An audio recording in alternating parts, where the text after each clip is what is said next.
Bonjour et bienvenue à ce balado présenté par LexisNexis. Parce que le droit est partout, au cœur de nos vies et de nos débats, LexisNexis et ses invités aborderont dans le cadre de cette série des sujets d'actualité qui vous touchent réellement et qui ont une incidence sur votre quotidien.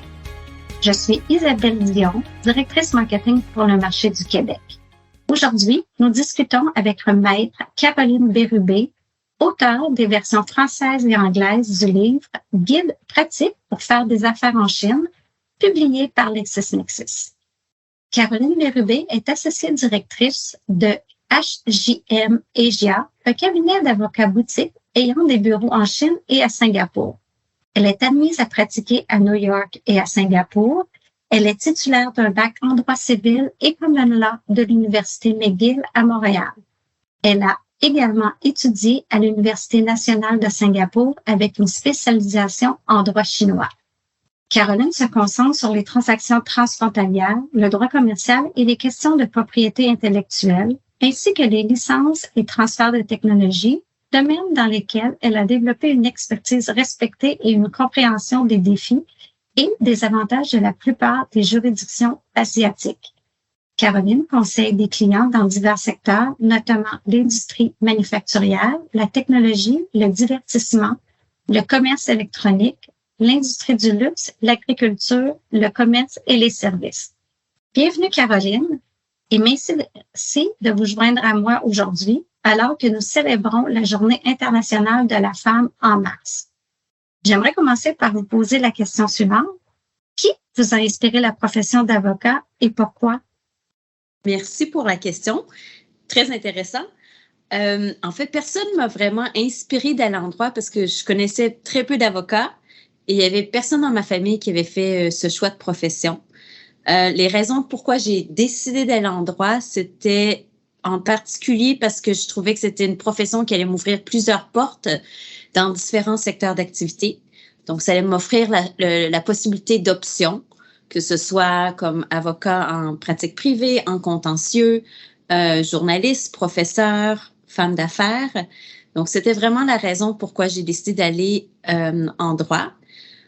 En plus, je trouvais que c'était une profession qui permettait de développer des habiletés intellectuelles, d'analyse. C'est un secteur qui demandait une certaine rigueur, qui sont des caractéristiques que j'admire beaucoup, qui sont selon moi importantes, peu importe la profession qu'on choisit. En effet, c'est vrai, c'est très intéressant. Merci de partager ces informations. Ceci m'amène à vous demander, avez-vous eu une femme comme mentor? Y a-t-il des femmes en particulier qui vous ont inspiré? Oui, en effet, mon premier mentor a été une femme qui était française, qui était déjà à Singapour en 1998, puis qui m'a donné ma première opportunité de travailler en pratique privée en Asie. Donc, c'est quelqu'un que je respecte beaucoup, avec qui je suis toujours en contact et que je vois en fait plusieurs fois par année lors de différents événements.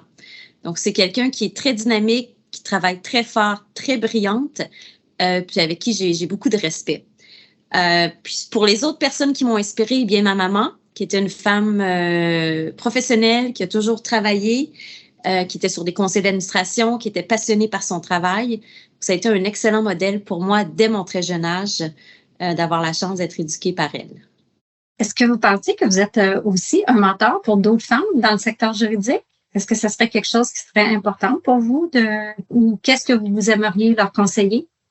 En fait, c'est très important pour moi d'être un mentor pour plusieurs raisons. Premièrement, parce qu'il y a plusieurs femmes qui laissent la profession d'avocat en pratique privée à un certain moment donné. Donc, un truc que je fais, c'est que j'enseigne à 2 universités, en fait, à Bocconi en Italie, puis à la Sorbonne Alsace, à la faculté de Singapour. Puis la plupart des étudiants, une grande majorité qui sont des étudiantes. Et la raison pourquoi je veux continuer à enseigner, c'est que je me dis que ça leur donne la possibilité de voir un modèle qui est avocat en pratique privée, qui a une carrière internationale, qui enseigne, puis qui a même des enfants. Donc, je trouve qu'en voyant un vrai modèle de façon pratique, ça peut les encourager que oui, c'est possible, même si parfois il y a certains défis. Donc, puis également aussi avec la faculté avec l'Université McGill, Ils ont toujours besoin de mentors. Donc, je fais aussi un programme de mentorat pour les jeunes femmes, pas nécessairement en droit, mais dans d'autres secteurs d'activité également. Ah, c'est vraiment inspirant. Merci de partager ces informations. Est-ce que, par contre, c'est arrivé que vous auriez quelques erreurs que vous auriez pu commettre en cours de route, mais que dans le fond, vous avez appris de ces circonstances? En fait, je fais beaucoup d'erreurs et j'en fais encore maintenant. Disons que les erreurs que j'ai faites souvent, puis qui m'ont pris un certain temps à apprendre, je fais confiance aux gens relativement rapidement, pensant que tout le monde a des bonnes intentions et tout le monde est authentique. Donc maintenant, ma nouvelle méthode d'approche, c'est que j'attends que la personne me prouve que je peux lui faire confiance avant de lui accorder ma confiance, autant en affaires qu'auprès des collègues et de d'autres relations.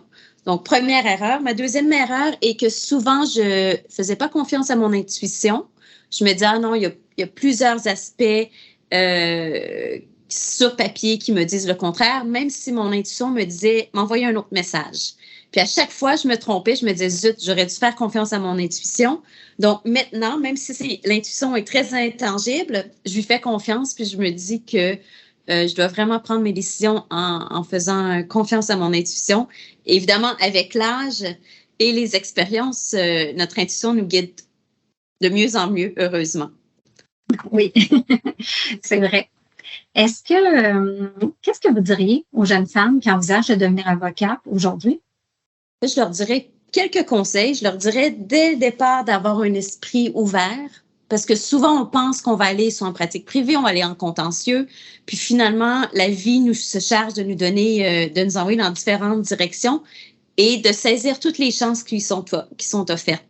Donc, si même de ne pas arriver avec des idées préconçues que moi, je vais en droit et je vais seulement faire telle profession, parce qu'en fait, on arrive souvent avec plein de surprises qui sont de bonnes surprises, qu'il faut saisir les opportunités. Donc, garder l'esprit ouvert, être très persévérant. C'est une profession qui est très intéressante. On apprend constamment, mais c'est un boulot qui nous demande de la persévérance et de la résilience, autant dans la pratique privée que dans les autres secteurs d'activité. Puis, de s'assurer d'avoir un support, soit de mentor au sein de l'entreprise ou du cabinet dans lequel on travaille, ou bien d'avoir un support à la maison qui nous permet de poursuivre des activités dans la profession juridique. Parce que c'est une profession qui demande du temps, qui demande l'investissement d'énergie également. Et c'est un peu comme un marathon. C'est quelque chose à longue échéance. Souvent, les fruits qu'on récolte prennent plusieurs années. Donc, selon moi, ça vaut la peine d'être persévérant et d'être patient. Donc, ce sont des conseils que je donnerais. Et mon dernier conseil serait d'être passionné, parce que si on n'a pas la passion, ça va être un travail qui va être difficile. Donc, tant qu'on a la passion, on a la curiosité d'apprendre, de se découvrir, de rencontrer des gens, de continuer. Mais la journée où est-ce que la passion n'est plus là, ça s'applique dans tous les secteurs d'activité, pas seulement dans la profession juridique, mais d'évaluer d'autres options pour continuer notre parcours. Merci de partager tous ces conseils. Et justement, est-ce que c'est la passion qui vous a inspiré l'écriture du guide pratique pour faire des affaires en Chine? C'est une bonne question. Oui, en effet, je trouvais que... En fait, je suis avocate, je suis également entrepreneur. Donc, j'ai eu la chance de faire plusieurs entreprises. Et comme je représente des entreprises de taille moyenne, souvent les questions revenaient d'une fois à l'autre. Puis, je trouvais que c'était important que les compagnies aient du succès en Asie. Donc, je me suis dit qu'en leur donnant des outils de façon pratique à des entrepreneurs. Donc, si vous regardez mon livre est très, très pratique et concret. Ça va être facile et intéressant pour les entrepreneurs de lire, même si c'est vendu comme un outil juridique. Donc, l'objectif, c'était vraiment de s'assurer que les entrepreneurs avaient accès à des informations qui pouvaient les aider à croître sur le marché asiatique. Donc, c'était le rationnel derrière. Et est-ce que cette passion pour l'écriture pourrait mener à l'écriture d'un deuxième ouvrage un jour? Oui, absolument. En fait, je regarde pour un autre ouvrage légal, mais aussi pour une nouvelle qui est sur un complètement différent de l'aspect légal. Mais je suis toujours intéressée à travailler, surtout avec LexisNexis, sur un autre ouvrage légal. Que ce soit sur un autre pays en Asie ou sur quelque chose qui peut être intéressant et utile pour les lecteurs. Merci beaucoup, Caroline, d'avoir accepté de participer à ce balado et nous remercions également les auditeurs. Merci beaucoup pour l'opportunité.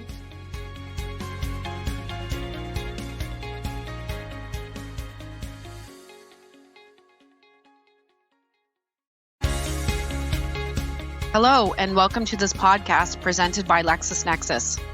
Because the law is everywhere, at the heart of our lives and our discussions, this series brought to you by LexisNexis and guests will cover current issues that impact us daily. I am joined today by Caroline Bérubé, author of the French and English versions of the book Doing Business in China, published by LexisNexis Canada. Caroline Bérubé is the managing partner of HJM Asia Law, a boutique law firm with offices in China and Singapore. She is admitted to practice in New York and Singapore, holds a BCL civil law and an LLB common law from McGill University in Montreal, Canada, and studied at the National University of Singapore with a focus on Chinese law in 1998/1999. Caroline focuses on M&A cross-border transactions, commercial law and intellectual property matters, licensing and technology transfers, areas in which she has developed a respected expertise and understanding of the challenges and advantages of most Asian jurisdictions. Caroline advises clients in various industries, including manufacturing, technology, entertainment, e-commerce, luxury industry, agriculture, trading, and services. Welcome, Caroline, and thank you for joining me today as we celebrate International Women's Day this March. Thank you so much, Monica, for inviting me to discuss with you today. Thank you. I'd like to start off by asking you a little bit more about why you joined the legal profession. That's a great question.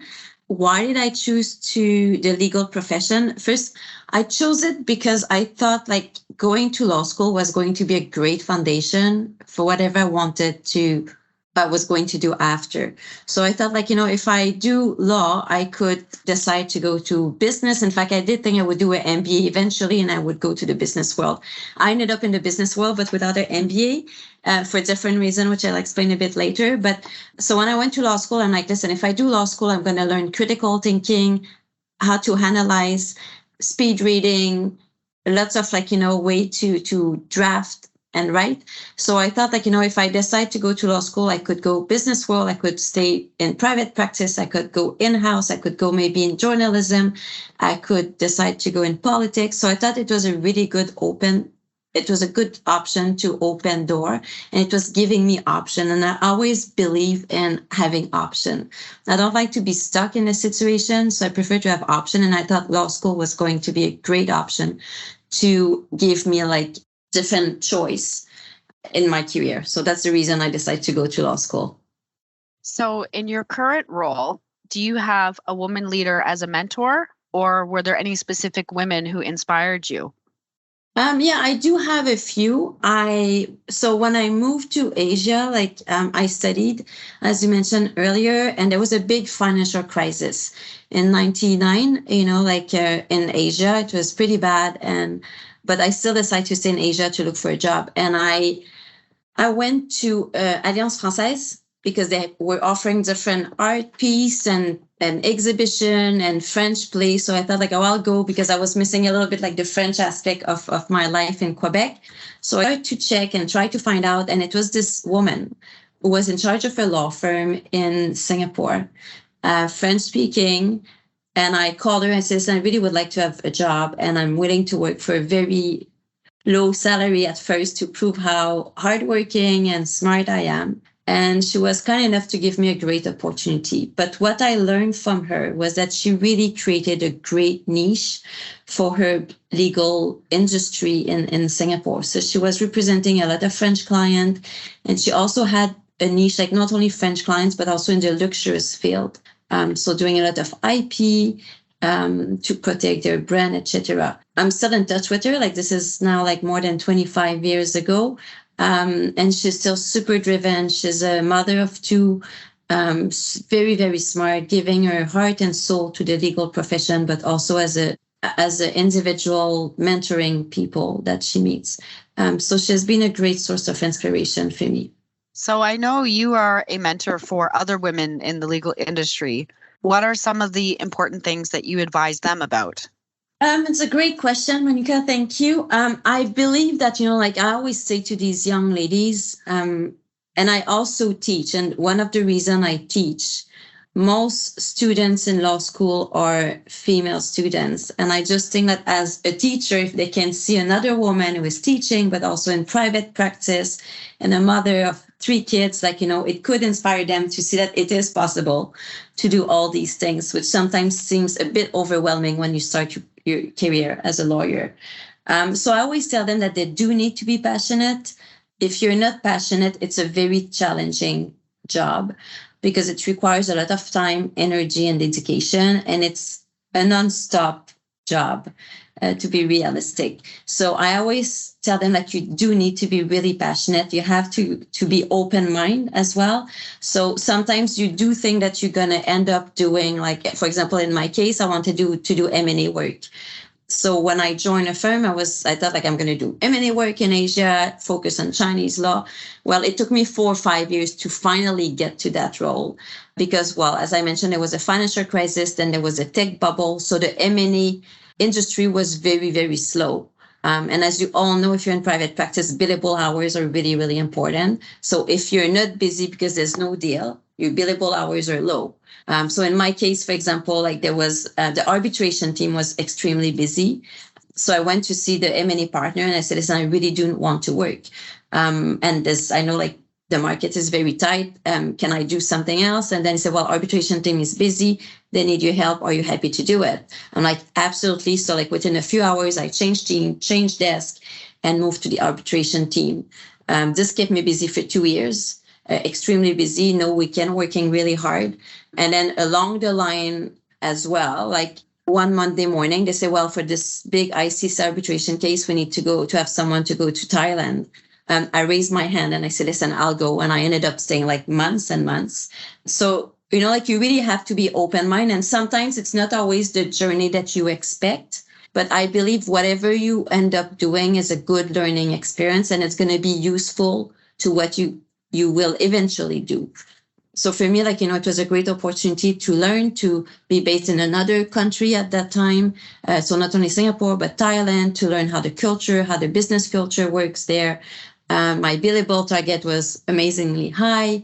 I worked with a huge team on arbitration. I never did arbitration after these few big cases, but honestly, still now as an M&A lawyer, I feel whatever I learned was very useful to create bundle, to interview witness, to collect evidence, to deal with arbitrator, the process of ICC arbitration. So all these tools make me, I feel, a better M&A lawyer. So never give up, but always remain open-minded.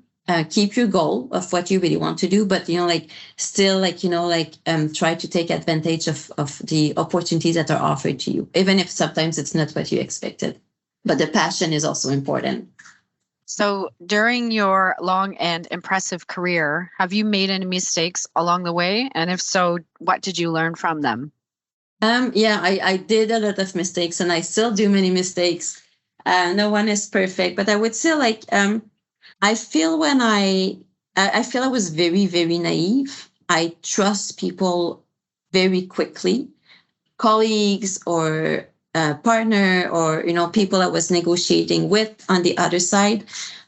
So I was relying on words because in my world, words and action match. But I realized, unfortunately, that words and action do not always match. So this made a few a tough situation because I got personally disappointed. I'm how can I have trusted these people and I should have not trusted them on that deal, etc. So this is something that I learned, trust people based on their action, not on their words. Especially And then another thing that I learned, trust your gut feeling. Every time that my gut feeling was telling me something, and I run a law firm. So I became an entrepreneur and I had a few startups, which I sold, etc. But every time that my gut feeling was telling me something, and I'm like, you know what, rationally, it doesn't make sense. I shouldn't rely on my gut feeling. It's, I should rely on what is right in writing, etc. And then eventually months after, I realized you know what, my gut feeling was right and I should have followed it. So trusting your gut feeling is really important, even if sometimes it seems that it doesn't make sense. There's a reason your gut feeling is telling you. And I feel as you get older, unfortunately, you start to trust it more and more. And I wish I had trusted it more even when I was younger. So always keep in mind, for me, my mantra most of the morning is trust action, not word, and trust your gut feeling. That's some good advice. That actually leads me to my next question. You mentioned a lot of the students you teach are young women. Do you have any advice for them or for women in general who are thinking about entering the legal profession? Yeah, I do believe in in law school. So I teach at Sorbonne, Assas, and I also teach at Bocconi University in Milan. And there's a lot of students who are female. And I do hope that, the percentage that we see in law school will continue to grow and will also grow in the partnership level in law firm, because at the moment it's not the case, unfortunately. So I tell them that, listen, and it's funny, a lady had told me many years ago, she said, Caroline, you cannot have it all at the same time. And I was like, of course I can have it all at the same time. I can have great career, great family, great health, great everything. And I was like, this is so negative that we cannot have everything at the same time. And eventually, I guess with a bit of wisdom in a few years, I understood that what she meant. And yes, sometimes we want it all, especially when you were young, you believe it's possible. And a lot of time, everything will be coming all together, which is great. But sometimes, everything will go super well career-wise, but, because we work so hard, our health is not that great, or because we work so hard, the relationship we want is not as great because we don't have time to spend on the relationship. Or as a mother, you work really hard as well, and then you come back and you're a bit impatient. So it's oh my God, I was so impatient with my kids, and I should have not said that, or I should have been more open about this when they discuss with me. So I believe that, again, if you're passionate about what you do as a career, because the law profession requires, it's not a 9-to-4 job. That's the reality. And if you're passionate, you think about it all the time because you get excited. For me, I wake up and I'm really excited to check my email and what happened, because a lot of our clients are overseas. So they're either in Europe or North America. So when I woke up Asia time, I get all excited about emails. So it means more work, but I find it exciting, and new project, new industry, clients from different part of the world. So I keep learning. So I find it challenging and fun, but it's possible to do this if you're passionate. So I feel if you're passionate, carry on. But the day that you're no longer passionate about what you do, I feel it's good to change as well. It's just it's being honest with ourselves that listen, I don't have the same fire than I used to have. So it's better to leave at this point. For me, I've been a lawyer since 1999, and I still really love what I do, even if it's demanding. I just find it's a constant learning curve. So it keeps me challenged intellectually, and I keep learning. So I suggest to young women, to follow their passions. And when I say, stay in private practice, if you're passionate about it, or choose IP work or commercial work or litigation or arbitration, find a topic or an industry that will excite you and will thrill you intellectually, that you'll want to learn and you want to push yourself. So I think it's important to listen to yourself. And sometimes it also means take a step back and say, listen, I thought I love M&A work, but I do not love it so much anymore. Or I want to try something else. So I think it's important to be passionate, find your passion, and also try different things. As a young lawyer, I think if you work in a big law firm, and I was lucky enough to work in a big English firm, I tried different groups and different teams, different industries. So because of this, I had the exposure and the visibility to learn. So I think it's important as a young lawyer to try different things. So to choose something that will really make you happy. But yeah, I have also to be realistic, combining private practice, personal life, sports does require a lot of discipline, perseverance, and passion. but I think it's definitely worth the journey. So I actually just want to talk a bit more about your book, Doing Business in China. I don't know where you find time to write between 3 children and practicing law and teaching, but what inspired you to write your book, Doing Business in China?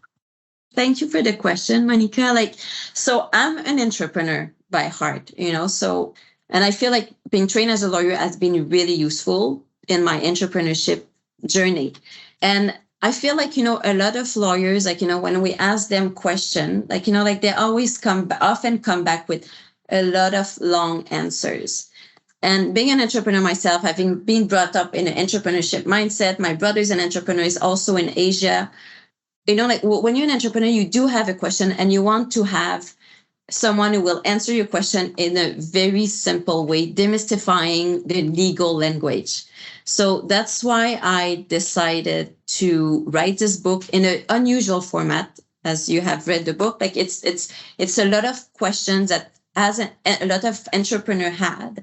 And I just thought by writing this book and making it easy to read, or I think it's easy to read anyway, for entrepreneur, it would be encouraging for them to see what is possible to do in China. Because a lot of time, doing business in China is an exciting journey. You want to go to China either to reduce your costs from a business perspective or to tap on a new market. But it's also a daunting market, it's far away from Canada, for example.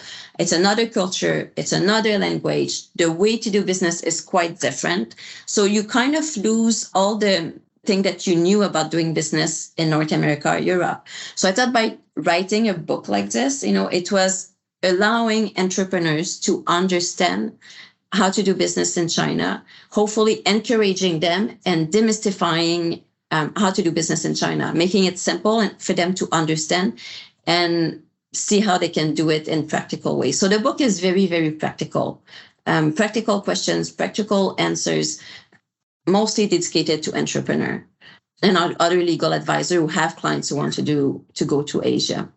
So that's the reason I wrote this book. I just wanted to have more successful companies coming to Asia and China. And for that, I thought to be successful, they need to understand the market. And by writing a book, which is very practical, I thought it would make it easier for them. So that was the rationale behind it.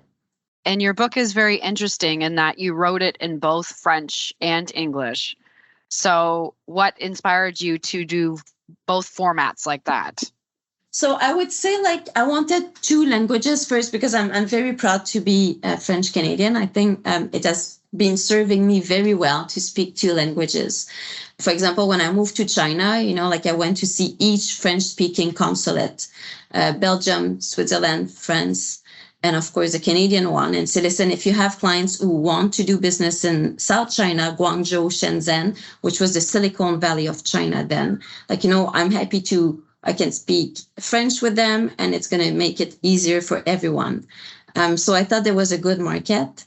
And again, we're talking about when I moved to Asia, this is late 90s. So speaking English, speaking Chinese was not the norm then.